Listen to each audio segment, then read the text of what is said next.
পর্দায় রোমান্সে জ্বর, বাস্তবে একা জিতু কমল প্রেমে আস্থা হারিয়েছেন কি? বিস্তারিত জানতে ভিডিওটি দেখুন।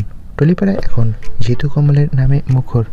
চিরদিনই তুমি যে আমার ধারাবাহিকে আর্য সিংহ রায় বা জিতু কমল ও শিরিনের রোমান্স দেখার পর দর্শকরা চোখ ফেরাতে পারছেন না। পর্দায় সঙ্গিনীর পেয়েছেন জিতু, কিন্তু বাস্তবে একেবারেই একা।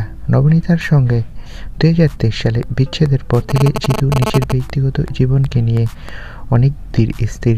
সোশ্যাল মিডিয়ায় শোনা গেছে তিনি নবনীতাকে ব্লক করেছেন, তবে প্রেমের প্রতি আস্থা হারিয়েছেন কি?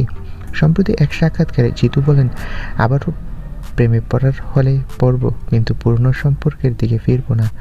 সম্পর্ক কাছের মতো, চির ধরলে সেই দাগই থেকে যায়।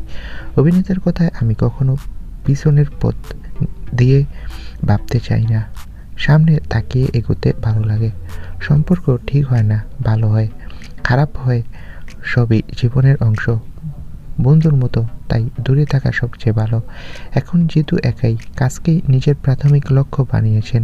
দর্শকরা তার পর্দার রোমান্স উপভোগ করছেন, আর বাস্তবে তার একা জীবন নিয়ে জিজ্ঞেসই করছে সোশ্যাল মিডিয়া।